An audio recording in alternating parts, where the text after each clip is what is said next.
Hey, what's up, y'all? Welcome back to Jay Knows Nothing. I'm just sitting here in the car, but I had something on my mind in regards to Jey Uso and Cody Rhodes. Of course, you know they dropped the title, the previous Raw, the Raw premiere show of the season. They dropped it back to the Judgment Day.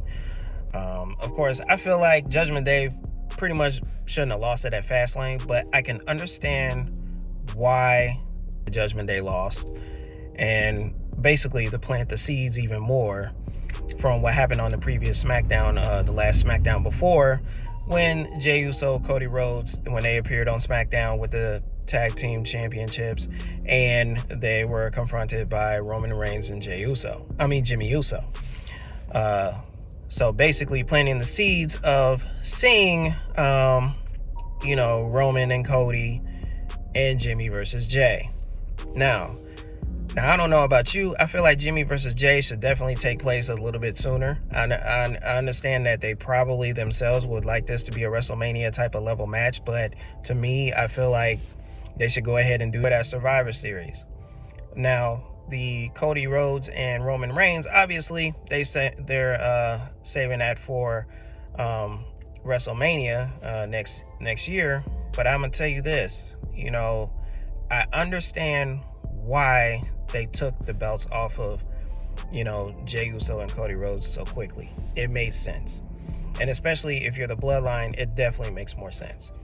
If you're the Bloodline, the last thing you want to see on SmackDown is Cody Rhodes, Jey Uso just being on the show anytime they want, because they are the undisputed tag team championships.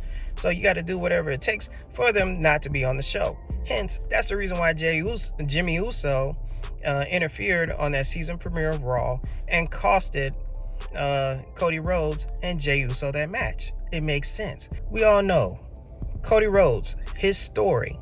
You don't want this story to happen sooner. Obviously, the story needs to conclude at WrestleMania, but potentially with him being on SmackDown as a tag team champion, you don't want him to come around and all of a sudden start issuing a challenge to Roman Reigns, because obviously there really isn't any challengers to Roman Reigns at this point.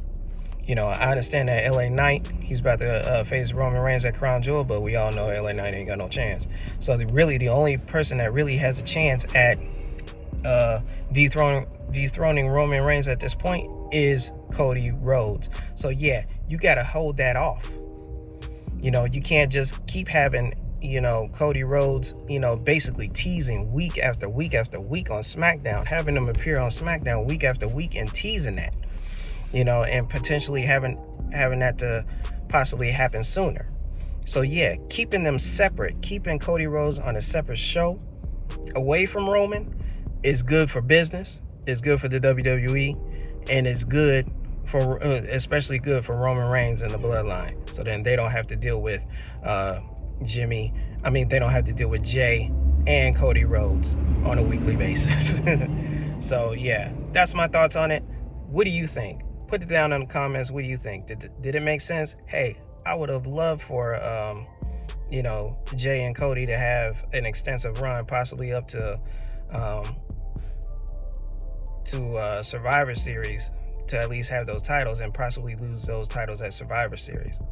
But having them tease it and then bam, having them drop the belts on the season premiere of Raw, and also another thing, it's the season premiere of Raw. There was going to be some type of surprise. So that was definitely a surprise. There's always a